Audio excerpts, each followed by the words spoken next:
Tudo bom, pessoal? Aqui é a Nayara do time de marketing do Agendor e eu tô aqui com o Luciano Fernandes, que é CEO e fundador da Itiban Business aqui em São Paulo, pra gente encerrar o primeiro dia de palestras da Inteligência Tática. Tudo bom, Luciano? Tudo jóia, tudo ótimo. Ó, o último, hein? O último é guardado assim, ó, recheio do dia, hein? O último não vai embora ainda, fica aí. Legal. Gente, eu amo falar de vendas, então assim, tô muito feliz de estar aqui e falar ainda de um tema que eu vivi muito tempo, né? Mesmo antes da Itiban, vou falar um pouquinho da Itiban também. Eu comecei a minha carreira com empresa, na verdade trabalhei office boy, essa coisa toda como todo mundo começa. Aí eu fui para algumas posições, cheguei em 21 anos, queria empreender. Aí fui abrir uma empresa, fechei com 28. Fechei é o nome bonito de quebrei, né? Não conta essa parte. E aí eu com 28 fechei, fui para o mercado e nas mais diversas posições de vendas, né? Nos nomes bonitos de vendas. Venda executivo de conta, key account, fui até diretor comercial. E diretor de relacionamento, diretor de novos negócios, gerente de sucesso, um monte dessas coisas. E aí resolvi empreender novamente, né? Resolvi empreender porque eu definitivamente não aguento, eu gosto de empreender, eu gosto de inovar, eu gosto de poder mexer, de poder criar. E em vendas, sempre em vendas. E aí comecei a Itiban, né? A Itiban tem 8 anos, é uma empresa de vendas. Então a gente tem 3 divisões. Tem uma divisão de projetos, onde a gente atua com projetos para a área comercial.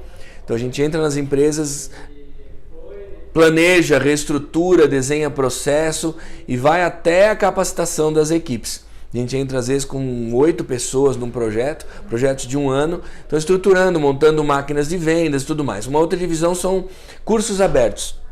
Então nós temos 3 cursos, até foi um dos brindes, aí, um dos presentes aí que a gente deu pro pessoal, né? Lembrando que o sorteio acontece dia 22 de novembro, então quem indicou e conseguiu 20 amigos no seu link exclusivo já tá concorrendo aos vouchers para os cursos da Itiban, tudo bem? Show de bola. Tem também uma mentoria? E né? tem a mentoria, 4 mentorias a gente vai sortear no dia 22. Show de bola. E aí, a última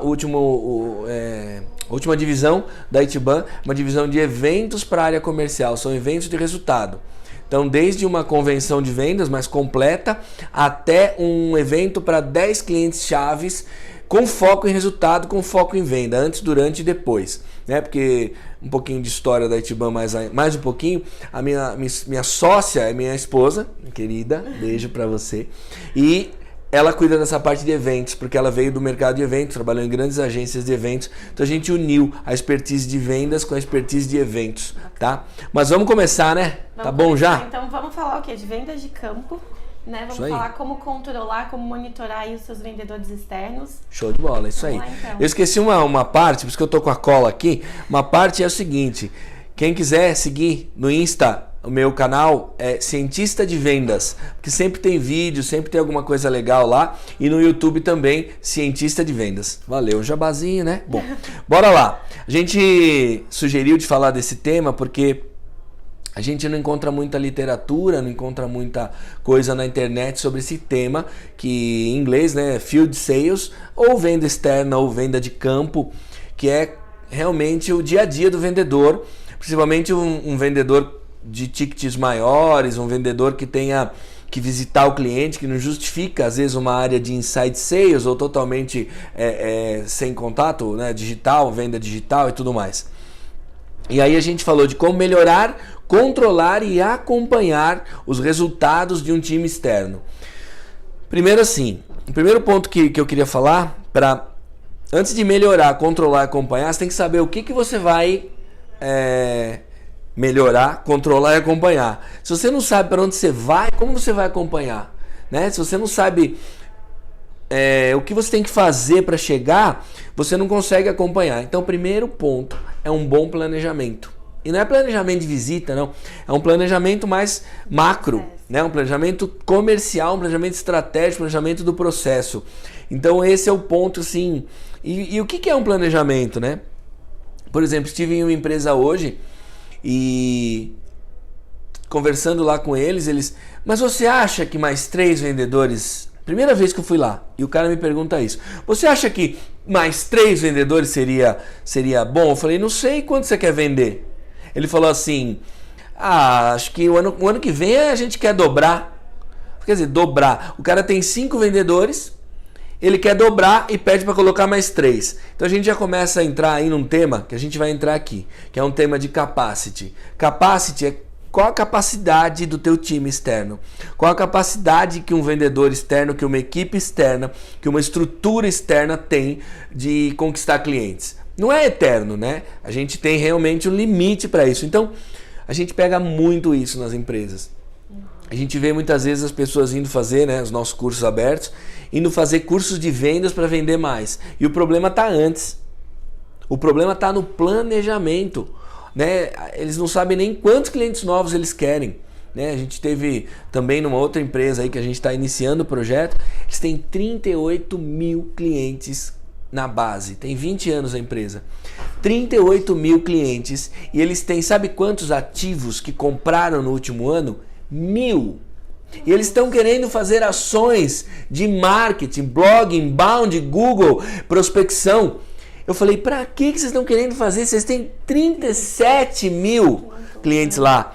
Então assim, isso a gente... O que é isso? Isso é falta de planejamento. Isso é falta de você realmente olhar para o macro, imergir. Ai, mas eu vou parar para fazer planejamento, né? O problema do brasileiro. Que ele tem medo de parar, ele tem medo de gastar tempo. Isso aí, boa. Não é gastar, gente, é assertividade depois.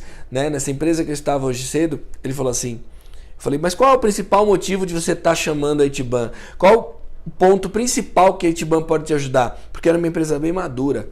E eu vi que eles tinham ciência do que tinha que ser feito. E a minha dúvida era, né? Já usando um pouco de metodologia consultiva, spin selling, eu tinha que tirar a dor da boca dele, né? E aí eu falei, por que você quer a Itiban? O que você precisa da Itiban que você não faz sozinho? Aí ele falou, eu já testei muitas vezes, eu já tentei e quebrei a cara muitas vezes. Infelizmente é uma coisa que a gente vê muito. Né? A gente vê empresário testando e quebrando a cara, testando e quebrando a cara, testando e quebrando a cara. Não é mais fácil parar e escolher a forma certa, fazer uma análise de cenários? Então, se você é empresário, gestor de equipe, dá um passo atrás, para. Muitas vezes 4 horas que você parar, desliga tudo, se desconecta, ou pega um sábado, se você não consegue fazer isso, sai, pega o seu sócio se puder, ou todos os seus sócios. Se você é dono da empresa, pega o seu gestor comercial, sai da empresa, faz uma análise, traz todos os números, esmiuça, flip chart na parede, post-it, bora, pensa, mexe, inova, traz gente de fora para dar pitaco. Não tem nada a ver com o tema aqui, mas eu quero passar uma ferramenta que eu lembrei agora, que é uma ferramenta que a gente usa muito na Itiban, que é uma ferramenta de coaching, simples demais. Divide um flip chart no meio, divide em 4, né? Divide 2 cruzes, faz 4 partes no flip chart. E aí você põe numa parte o que fica, na outra parte o que vai, na outra parte o que muda, na outra parte o que cria. E todo mundo com post-it. Então você vai colocar o que fica, que é bom, o que vai, que tem que parar de acontecer, que tem que parar de fazer. O que muda é alguma coisa que tem que ser melhorada, né? E o que cria são ideias novas. Né? E tudo bem, tem empresa que vai estar mais cheia no que cria. Depois faz um brainstorm com os post-its na mão, porque está registrado lá, né? Brainstorm sem post-its, as ideias se perdem.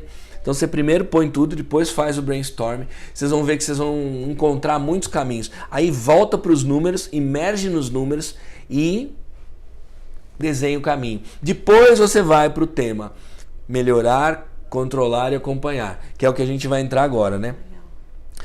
Eu queria falar alguns pontos aqui, né? A gente tem aí um tempo de exposição, depois a gente vai responder as perguntas que o pessoal está mandando. Uma coisa que a gente vê muito, um erro que a gente vê muito, é assim, os gestores, as empresas exigirem, acharem, imaginarem que a equipe, o vendedor, ele vai vender cada vez mais. Gente, um vendedor, ele é um ser humano.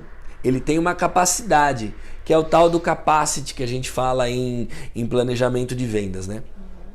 Então, existe um limite de produtividade, né? O limite que é possível um vendedor externo entregar no seu máximo. Aí a gente já fala de seu máximo. Qual que é o seu máximo? Qual que é o máximo dele? Aí eu vou jogar uma pergunta para vocês. Então vocês respondam aí em 1 minuto, a gente volta no tema. Você tem um Messi na sua equipe? Você tem um Ronaldinho na sua equipe? Você tem um Maradona, né? Porque é mais velho. Você tem um Maradona na sua equipe? Então, o que acontece? Quantos Maradonas existem? Quantos Messis existem? Então a gente está vendo hoje falar muito sobre previsibilidade, escalabilidade, né? Aaron Ross, receita previsível. Gente, no campo, numa venda de campo, também existe uma previsibilidade. Porque um vendedor consegue fazer X visitas, consegue cuidar de X clientes. Então, por exemplo, né? Um cliente que a gente tinha, que ele tem representantes, e cada representante, tudo controlado pelo CRM, bonitinho, tudo segmentado, cliente A, B e C. Então tem um teto, estipulamos um teto. Então ele tinha que chegar a 100 clientes por representante. 100 clientes e X milhões de faturamento. E ele tinha que ter compra de todos os 100 clientes. Ele não podia ter alguns clientes que não estavam comprando. Mas tudo bem, às vezes o cara não compra e o representante vai lá. Mas o que eu quero dizer dos 100 clientes? Não dava pro vendedor atender mais do que 100. Porque 100, se você trabalhasse 30 dias, seria 3 visitas por dia. E ele visita, né? São clientes que visitam, são representantes que têm que visitar o cliente sempre mesmo, né? Então, ele tinha que cobrir aquela carteira todo mês. Com isso ele tomava conta, fazia aquela cobertura de carteira, que é uma outra coisa muito importante na venda de campo para quem tem carteira. Para quem abre porta é outra estratégia, outra métrica. Então, o que ele tinha que fazer? E como que ele crescia? O cara também queria crescer. Então ele tinha que devolver clientes C ou inativos há mais de 2 meses. E aí ele tinha que abrir novos clientes. E com isso ele tinha que equalizar a carteira dele, tendo mais cliente A e B do que C. O C ele tinha que transformar em A, né? Fazer o cara comprar para virar B. E aí ele fazia o que? Ele ia derrubando. E aí, então vamos supor, 30 representantes. Cada um liberou 2 clientes, né? Então são 60 clientes. Então ele pegava aqueles 60 clientes e ele pegava não, né? Ele faz isso até hoje, nós implantamos lá e ele pega aqueles 60 clientes e ele passa para um representante novo que acabou de entrar. Então ele passa uma carteira C, uma carteira meio fraca para esse cara começa com uma carteira C ou até B às vezes, comprando pouco, trabalha aquela carteira, aumenta ela, capta novos, chega a 100 clientes de novo e aí começa o ciclo de novo. Então ele vai abrindo e crescendo sua estrutura de campo dessa forma. E isso é muito comum, né? A gente vê que as empresas, os gestores não têm, muitos, não todos, a sua previsibilidade, né? Então, por exemplo, eu faturo 200 mil com cada vendedor externo. Bom, você tem 10 vendedores, você fatura 2 milhões. A grosso modo, não tão exato, mas se eu quiser dobrar, eu tenho que ter 20 e chegar na capacidade de 200, que é uma capacidade estável. Pode ser que um cara venda 300 no mês? Pode. O que não pode acontecer é aqueles altos e baixos, né? Que Aaron Ross fala no livro, os picos e vales. Então não é legal ter pico e vale. E é uma gestão também de funil. Como você está gerindo o seu funil, né? Você vê muito cliente em fechamento, em negociação, muita proposta, muita oportunidade, muito negócio em fechamento, e você não tem novos entrando aqui. Então você vai trabalhar esses daqui e você vai fechando eles. Quando você olhar para trás, você está vazio aqui na entrada do funil. Aí a gente entra em outro conceito, que é ritmo, cadência, que é para você ter realmente todo o trabalho. Então um vendedor externo, aí entrando em outro ponto aqui, né? Que é a... Perguntinha Pode falar. antes. como você calcularia, como que um gestor pode calcular ou pode mensurar a questão da capacidade da equipe? Tá. Que eu entendo que às vezes por questão de distância pode ter um número X, mas existem outros itens além de número de visitas que podem entrar nessa, Sim, nessa análise? tem o acesso ao cliente. Então, por exemplo, se você tem cliente que compra uma vez por ano, aí já é outra conta. Por exemplo, esse cliente que eu falei, eles compram todo mês. Os 100 clientes do cara tem que comprar todo mês. Se não estiverem comprando da concorrência, tem que comprar de você. Entendi. Mas às vezes não, que eu tenho um cliente que vende embalagem de papelão. Então tem cliente deles que compra uma vez por ano. Estoca, um e-commerce, compra, estoca e usa. 6 meses, 1 ano. Então aquela carteira ele tem que visitar a cada 6 meses, vamos dizer assim, antes do período de compra, né? Então aí você dimensiona aquilo, quantas visitas eu vou ter que fazer, quantos contatos com aquele cliente eu vou ter que fazer, quantas respostas eu vou ter que dar para aquele cliente, porque a resposta é importante, né? Às vezes o vendedor eu tenho um cliente que ele tem 6 níveis de clientes. E o cliente top, master, mega é o 6. Então, cada executivo tem 60 clientes no nível 6. Só que ele tem mais 1.000 aqui. O que acontece? Ele deixa esses 1.000 aqui. Se esses daqui chamarem, levantarem a mão, ele deixa esses daqui. Mas pode ter cara aqui que não é nível 6, mas pode virar nível 6. Então, ele tem que estudar isso. E aí, lá tem uma outra estratégia. Só um parênteses. É muito difícil a gente dizer assim... Isto aqui que serve para fazer tal coisa. Em vendas, tem o mercado, tem o produto, tem a empresa, tem o vendedor, tem o tipo da equipe, tem o tipo do produto, tem o tipo do cliente. Aí a gente vai um pouco para marketing, né? Falando de Porter, o poder de barganha dos clientes, a força que o cliente tem. Se o cliente tem mais força, você tem menos entrada com ele, né? Você tem muitos concorrentes, você tem menos entrada. Tem poucos concorrentes, então a estratégia ela vai ser cheia de pontas assim, e você vai costurando ela. Mas voltando, lá nesse cliente que tem 6 níveis de clientes, para atender esses 5 tem uma equipe de back-office. Então cada 2 executivos externos tem uma pessoa interna que responde esses clientes 5, 4, 3, 2, 1. Então você resolve talvez dessa forma. Poxa, mas e se eu for pequenininho, como que eu resolvo, né? Tem que fazer conta. Tem que fazer conta e analisar. Porque às vezes você acha que você é pequenininho, né, como empresário, como empresa, e você está perdendo dinheiro. Então, por exemplo, quanto é o teu CAC, né, o teu custo de aquisição de cliente? Será que se você melhorar o trabalho desse teu vendedor, por exemplo, teu vendedor hoje prospecta, você põe um pré-vendas para prospectar, põe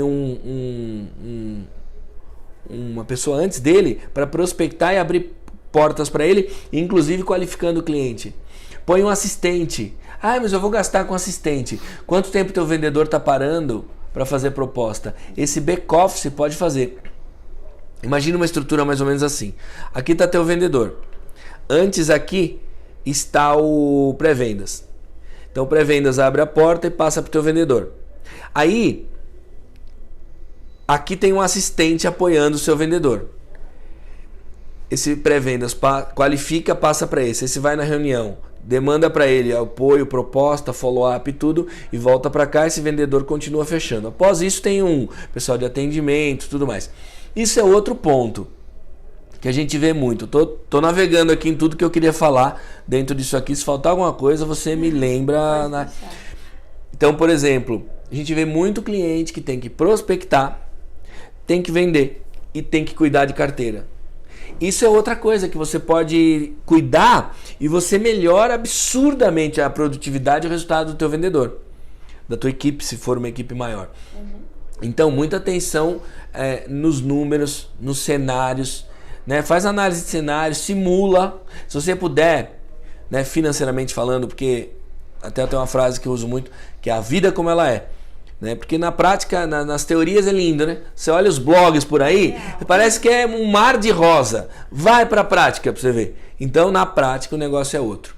Mas, se caso tiver como investir, testar, você planeja, E aí você monta uma estrutura paralela. Deixa essa aqui andando. Você monta uma estrutura paralela. Coloca um pré-vendas, coloca um executivo novo, testa isso aqui, cria critérios para não confundir carteira, tudo.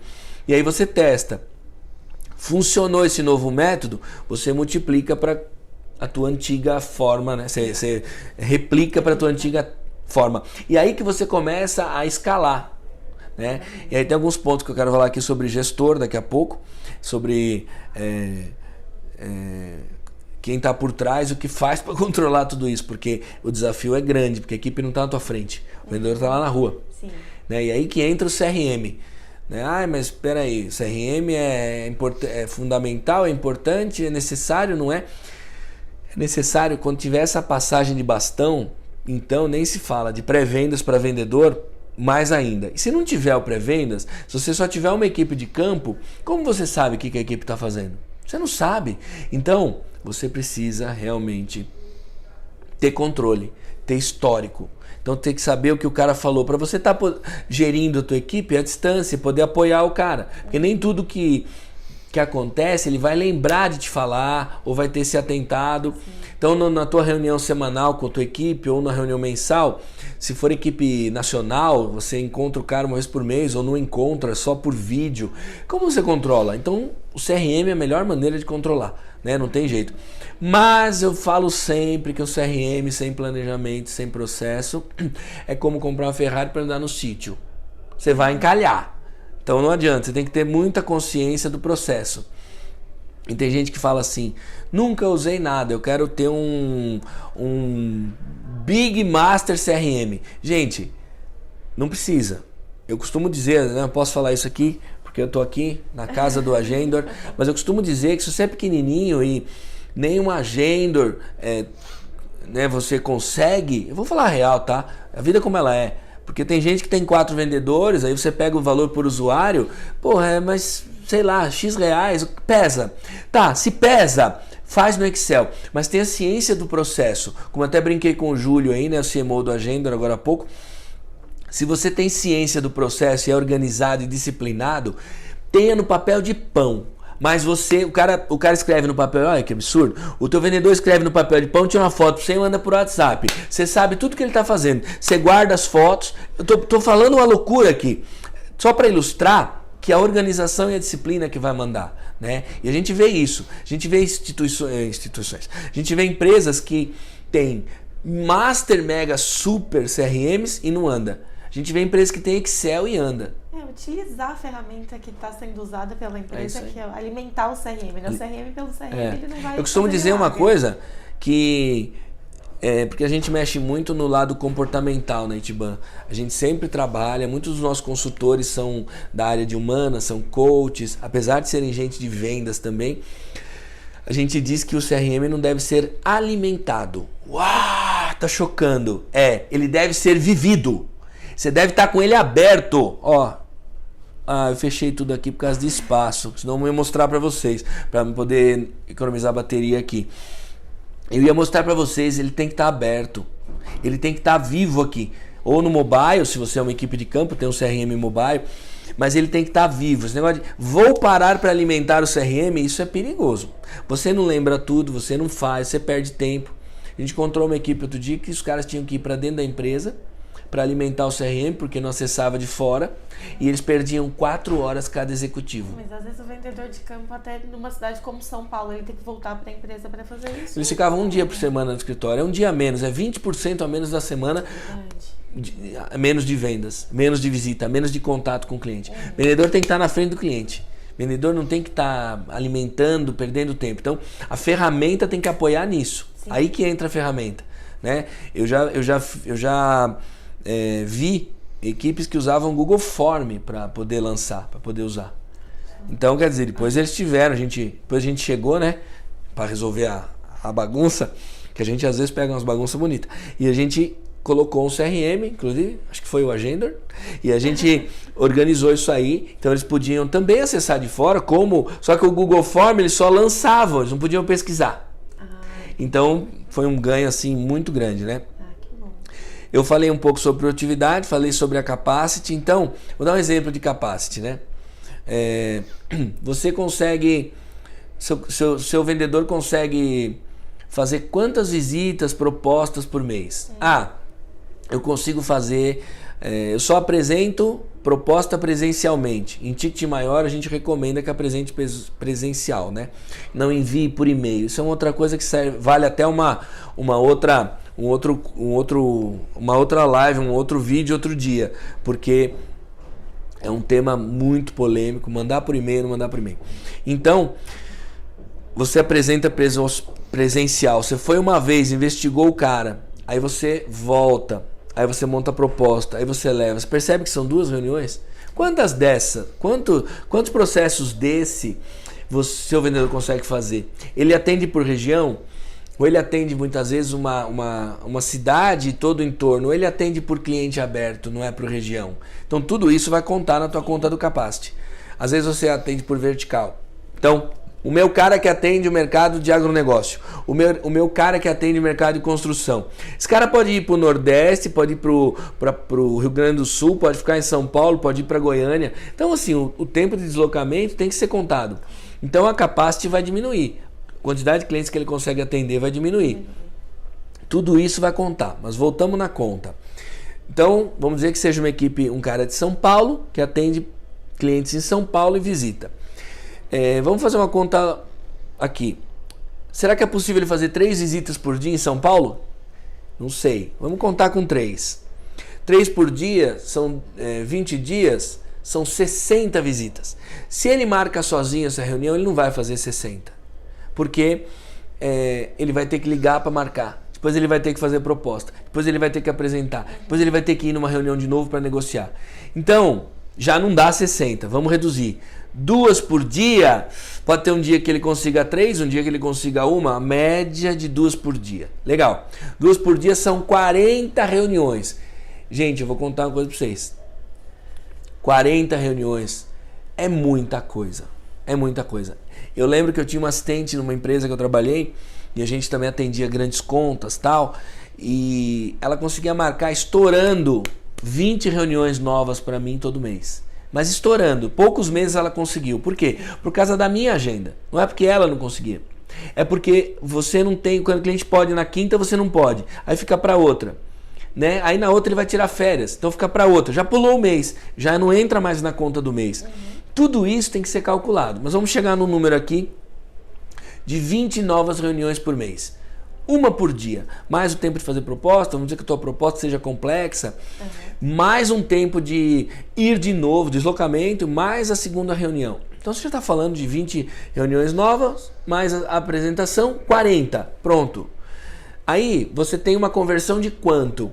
De visita para proposta. 50%. Cada 20 visitas que eu vou, metade eu qualifico e vira proposta. Então a gente está falando de 10 propostas. 20 visitas, 10 propostas. Quantas eu fecho? Qual a sua taxa de conversão de proposta para fechamento? 30%. Então a cada 10 eu fecho 3. Então você vai fechar 3 propostas por mês. Engrenou isso, você chegou na Capacity do teu vendedor. Se ele prospecta sozinho e tudo mais, ele consegue marcar 20 novas para ele, ou tua máquina de geração de leads gera sozinha isso e tudo mais. Então você chegou numa conta de 3. Bom, teu ticket médio de projeto Aí isso é outra coisa que a gente escuta, né? Mas eu vendo no B2B, meus projetos têm vários valores e tal. Ok, então você define um ticket médio para a maioria e define de repente um que a gente chama de Big Deal. Aí você faz um outro planejamento de Big Deal. Porque quantos grandes negócios, né? O Big Fish, né? Quantos peixes grandes eu quero fechar no ano? 4. Então assim, meus projetos são de 200 mil, mas de vez em quando eu fecho um de 1 milhão. Tá, eu vou pôr 4 desse no ano. Eu sempre fechei 2 ou 3. Legal, põe 4, né? Põe 4 e vai para cima e monta uma estratégia para aquilo. Lembra que você tem que ter tempo para visitar e prospectar esse Big Deal também.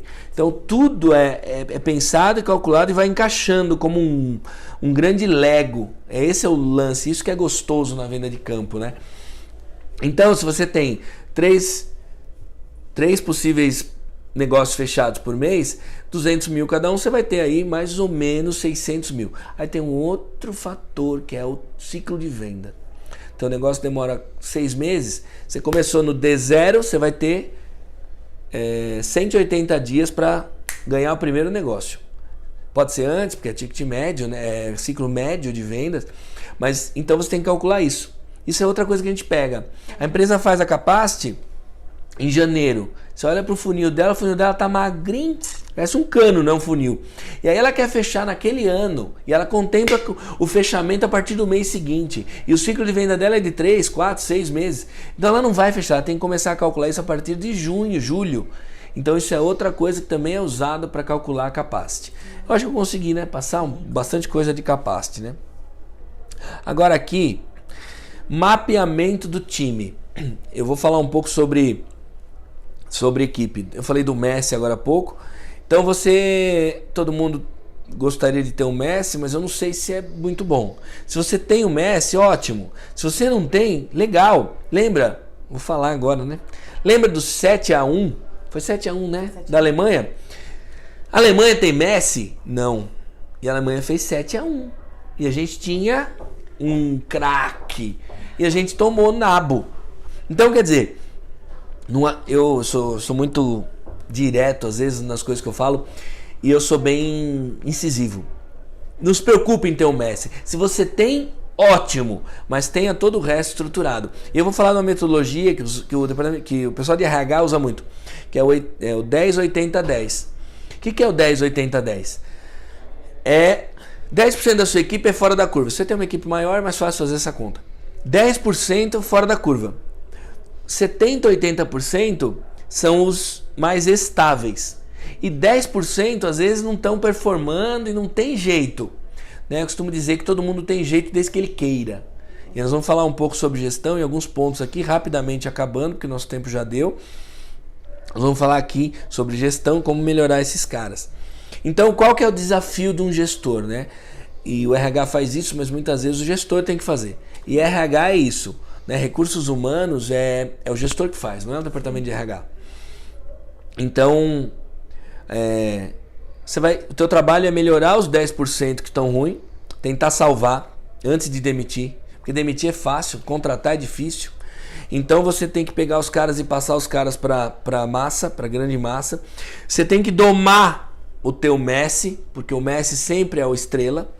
Então ele é bom, ele sabe que ele é bom, isso acaba entrando no mindset dele. E aí o teu nível de gestão tem que ser muito top para controlar o Messi dele. Eu vou falar umas coisas aqui. Se algum Messi estiver assistindo, fica a dica. Se algum gestor estiver assistindo, me fala se a vida como ela é. O Messi não quer preencher no CRM, o Messi não quer preencher o contrato, o Messi não responde tua chamada. O Messi mas ele tá no time, ele traz negócio. E todas as peças são importantes. E aquele coitadinho lá no fundo que está nos 10% ruinzinho, talvez precise de ajuda. E aí a gente já entra no último tema aqui, que é o tema de gestão. Né? Como ser um chefe, como controlar sem ser, olha o tema que eu criei, como controlar sem ser o chefe chato que só cobra. Se você for realmente um chefe que é parceiro do time, né? Que você ao passo que você é igual um pai, né? Quando você é um pai rígido que está formando teu filho, mas você também põe pulso e está montando ele, tá educando ele numa linha realmente que vai fazer sentido para ele, que vai ajudar ele no futuro, porque senão você está atrapalhando ele. Em liderança a mesma coisa. Então a gente vê, por exemplo, gestores indo em reuniões com vendedores e vendendo pelo vendedor na reunião. E quando você é chefe, que você vai, é muito difícil. O cliente vai bater a mira em você, ele vai ignorar o teu vendedor. Então na venda de campo, quando você vai junto, é muito delicado isso. Então procura aí, é um exercício, hein, gente? Ainda mais quem é líder, que tem o espírito de liderança e o posicionamento de liderança, na reunião vai querer se impor. Acorda isso com teu vendedor. Deixa ele falar, deixa ele conduzir, cria um ambiente de conexão com ele.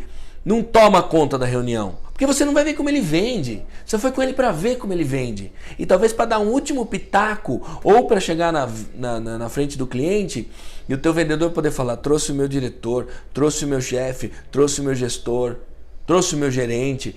Isso empodera, mas você deixa ele conduzir, empodera o teu vendedor. Você vai ver que você vai ter um ganho de equipe. Se a gente acha que está ajudando e a gente está atrapalhando. Então, né? 2 pontos importantes na rotina do gestor: parceiro do time e gestor. Só isso. Uma coisa que não vai falar de novo, nada. Parceiro do time e gestor. Aí o que é parceiro do time? Parceiro do time é que ouve ele com atenção. Parceiro do time é que realmente tá do lado dele quando ele precisa pessoal e profissionalmente, porque o cara tem vida pessoal, sabe? Treina o teu lado gestor, vai fazer curso, vai estudar coaching, vai entrar em humanas. Se você é um líder muito racional, né? Sei lá, de repente você é engenheiro, racional, vai pro lado das humanas, pro lado da mente, vai um pouco para esse lado, isso vai te ajudar como gestor. E aí você começa a olhar para tua equipe e fala: esse cara tá com problema hoje. A forma que ele responde o WhatsApp, um áudio que ele manda no WhatsApp, a forma como ele atende o teu telefone, você começa a pegar isso, né? Ser parceiro do time, tem uma dica muito legal aí: você fazer reuniões fora do teu escritório, você fazer um trabalho com o teu time, de vez em quando, dependendo do teu time, de onde ele tá, de novo, né? A vida como ela é, né? Você faz um trabalho que você vai fora, você vai para fora fazer o trabalho com o teu time. Você vai para um café, vai para um cowork, vai para um parque. Imagina que top, reunião de feedback num parque. Então você sai daquele ambiente de pressão, reunião semanal de vendas. Isso é muito legal também. Isso é ser parceiro do time. E somado a ser gestor. Gestor planeja, gestor sabe definir indicadores, né, métricas. Gestor sabe acompanhar resultado. Sabe acompanhar resultado focado não indicador, não na pessoa. Né, o processo não está rodando. Então você acompanha o processo. Lá como parceiro, você volta e aí entra outras coisas né, entra PDI, plano de desenvolvimento individual, entra coaching, entra um monte de coisa, entra o apoio do RH junto e por aí feedback, como dar um feedback sem matar o cara. Até foi matéria da revista de Harvard que o feedback está sendo questionado. Porque quando você aponta o erro, quem é você para apontar o erro de alguém? Então a forma de fazer o feedback tem que mudar, que é o feedback coaching, que você extrai do cara os pontos de melhoria dele. Isso é uma mudança assim absurda, né? E é legal você aprender isso, você que é gestor, legal estudar isso e aprender.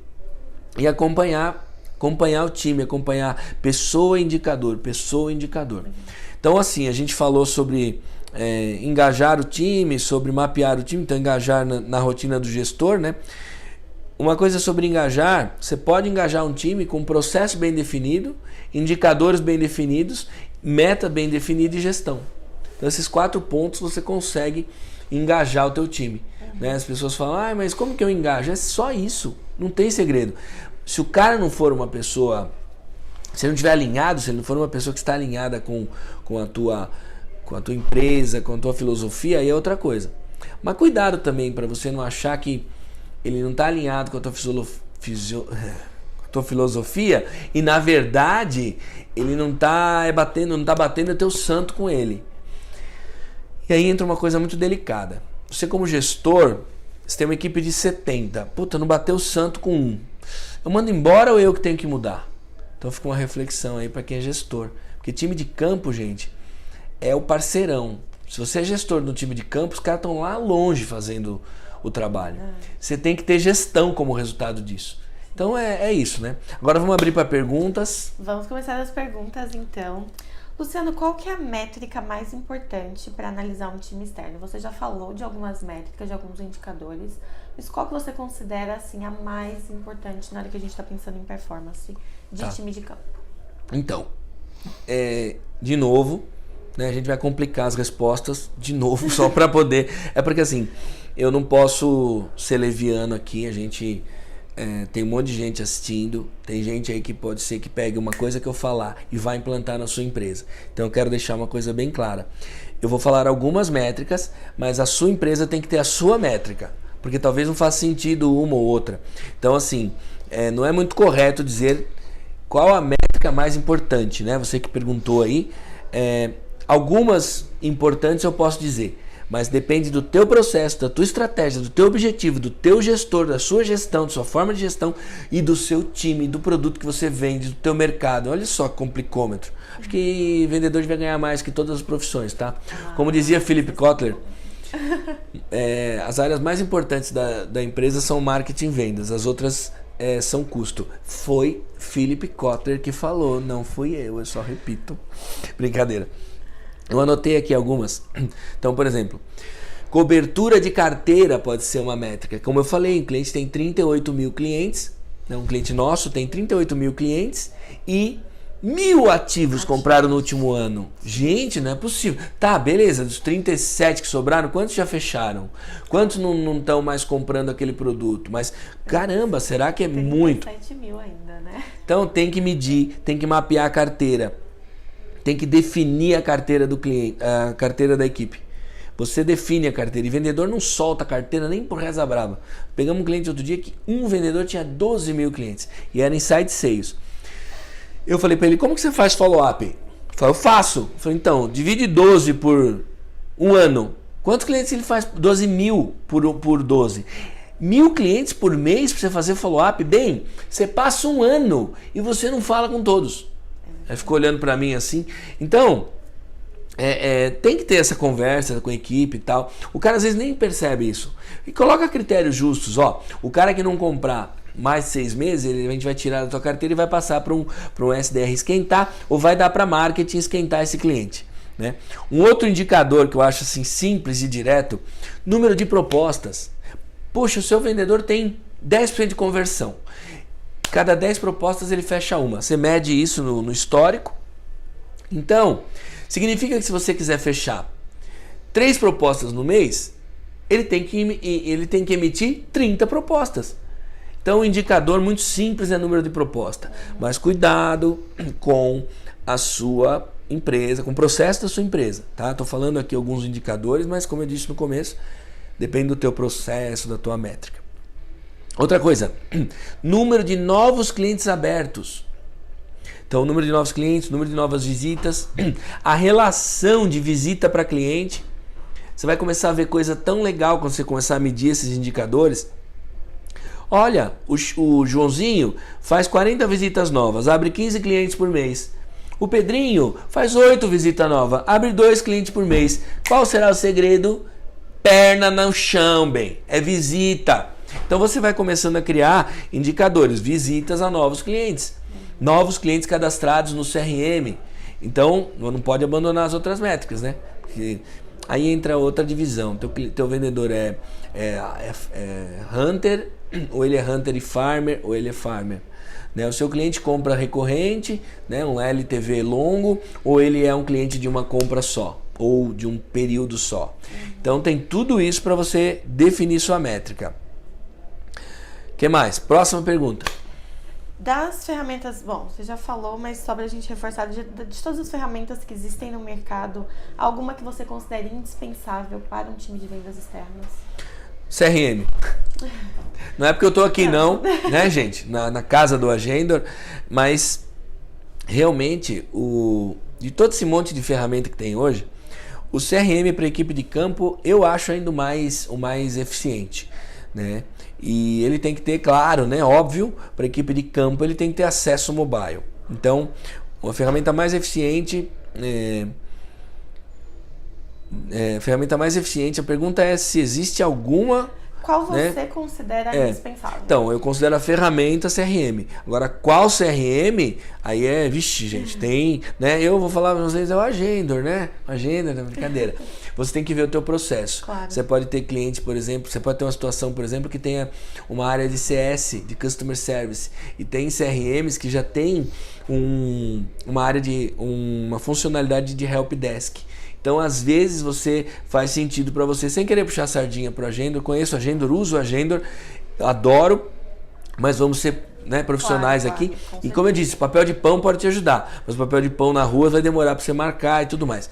Então, o CRM é uma ferramenta para CRM com acesso mobile, que tem uma boa usabilidade, que a tua equipe não vai usar se ele não tiver. Se ele não for amigável, legal ali, a usabilidade dele, né, a leveza do aplicativo, de sincronia, de abertura de telas, a equipe não vai usar. Porque o vendedor ele quer facilidade, quer vender.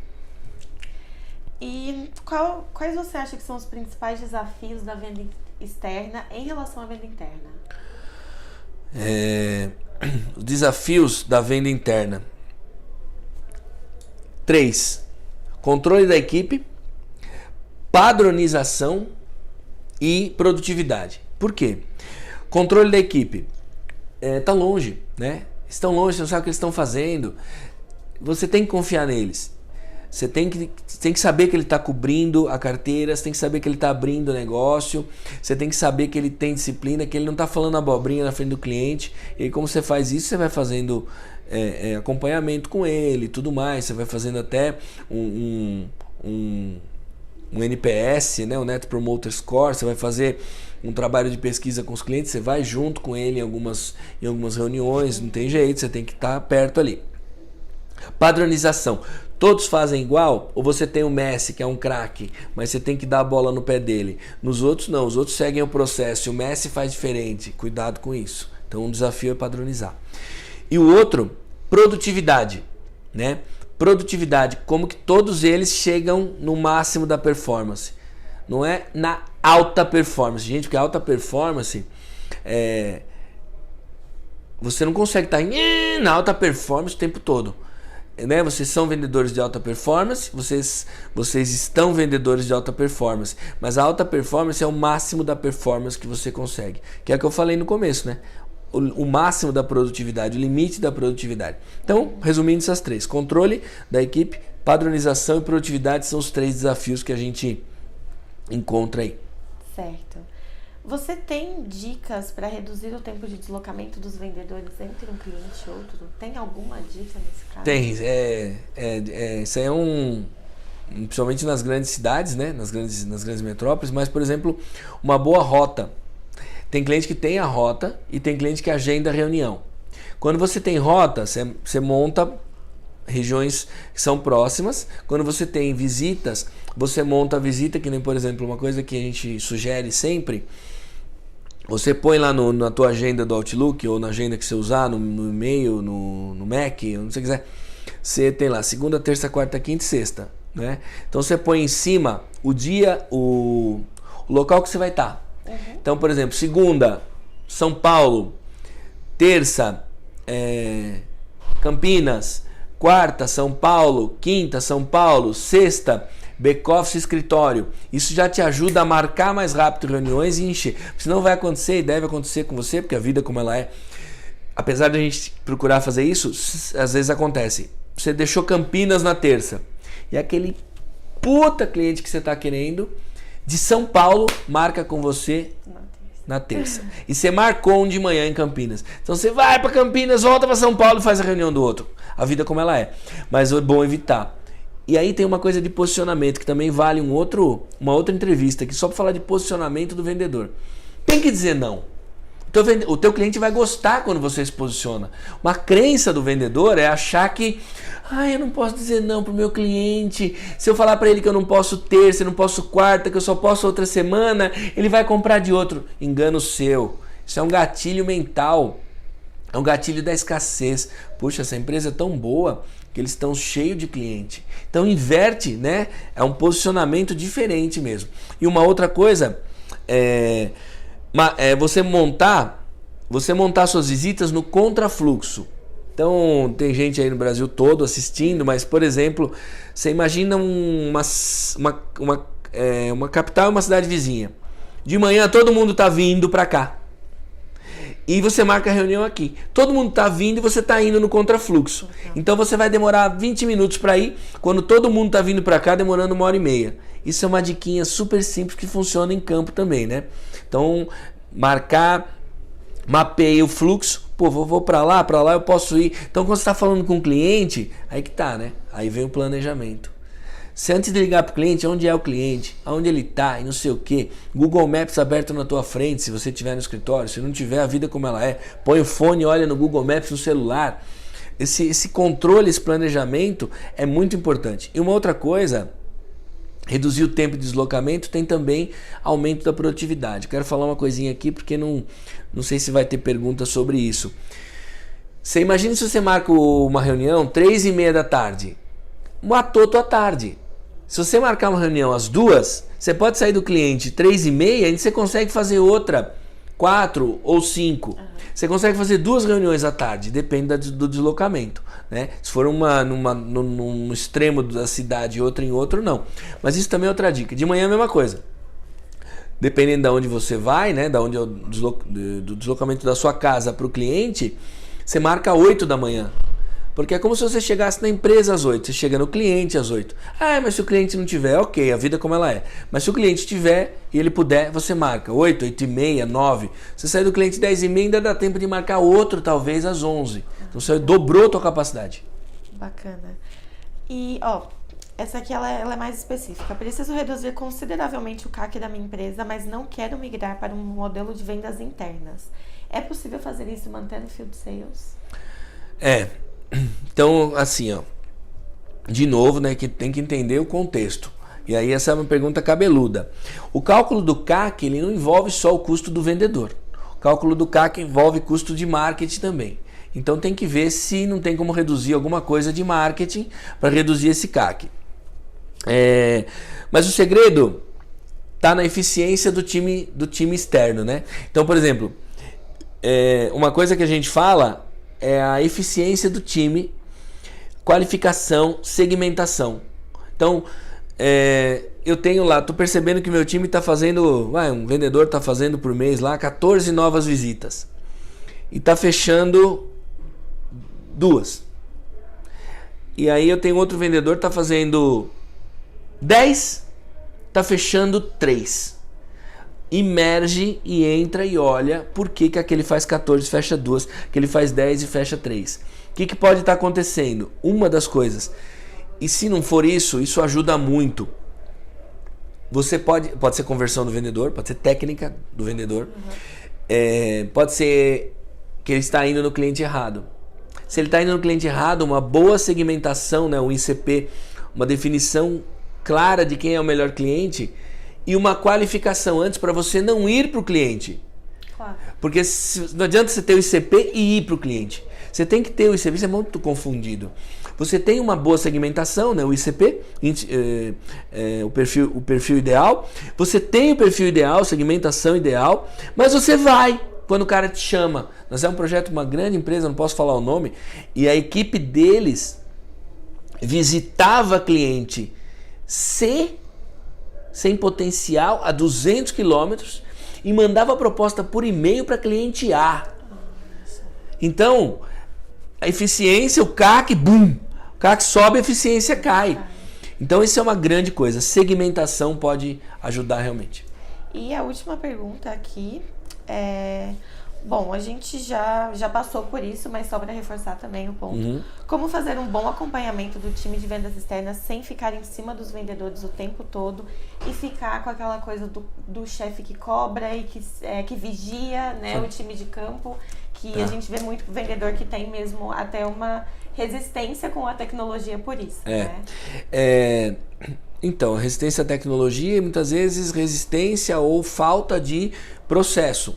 Né? Então tem 4 pontos que eu queria falar. Planejamento. Então um bom planejamento, você sabe o que eles têm que fazer, você selecionou certo, você está com uma equipe certa, uma equipe boa, você tem comando sobre eles, você tem gestão, eles vão executar o plano, ou deveriam. E aí você tem processos eficientes, com indicadores muito bem montados, que você vai medir se eles estão fazendo ou não, mesmo sem você estar lá. Né? E processo envolve indicadores, CRM, a forma de fazer a coisa. Né? Processo, gente, vamos ilustrar aqui. Processo não é aquela coisa de aquele enorme desenho de caixinha. Faz isso, vem pra cá, faz. Processo muitas vezes é como fazer, é o que fazer, é o que tem que ser feito, quais indicadores eu controlo, pronto. O que eu marco no CRM, como que eu marco e pronto. Quantas vezes você como gestor olha, né, que a gente entra no outro item. Nós falamos de planejamento, de processo, de pessoas certas da equipe, lá do 10, 80, 10. E por último a gente fala de liderança. Liderança faz com que você realmente consiga ter um acompanhamento, ter o teu time na mão. Né? Um líder que o time tenha respeito, um líder que o time não... que o time se sinta mal se tiver burlando um processo, o time se sinta mal. O vendedor falar português claro, hein? O vendedor falar, vou chegar mais tarde hoje, vou sair mais tarde hoje, ficar em casa até às 9. Aquele líder que tem tanta confiança, tanto respeito, que o teu vendedor não vai fazer isso. O vendedor vai falar, não posso fazer isso com o meu chefe. Esse é o lance, você tem que chegar nesse ponto. Aí é liderança, gestão e tudo isso. Então, planejamento, processo, pessoas e liderança. São os 4 pontos aí que vai fazer melhorar muito o acompanhamento do time. Maravilha. Bom, Luciano, muito obrigada. E pessoal, hoje a gente encerra o primeiro dia de inteligência tática, mas a gente ainda tem o restante da semana com várias palestras e vários nomes aqui sobre gestão de vendas. Só fera. E não vamos esquecer, né? Dia 22 tem sorteio. É isso aí. Isso aí, sorteio de um curso, de um dos nossos cursos, né? O Vendas Imersão. E a mentoria, as 4 mentorias. 4 mentorias. Tá bonzinho demais quando eu fiz a mentoria. Essa mentoria é uma hora online ou presencial, depende da agenda, com a empresa, só resolvendo realmente gaps do teu processo, do teu planejamento, indo na prática, no detalhe da tua empresa. 4 mentorias. Então, você ainda tem tempo de indicar os amigos, pedir para que eles se inscrevam. É só pegar seu link exclusivo na sua confirmação de inscrição. A partir de 20 amigos você já está concorrendo tanto ao curso quanto às mentorias. Tá bom? Show de bola. Tchau, pessoal. Valeu. Obrigada, Luciano. Obrigado eu.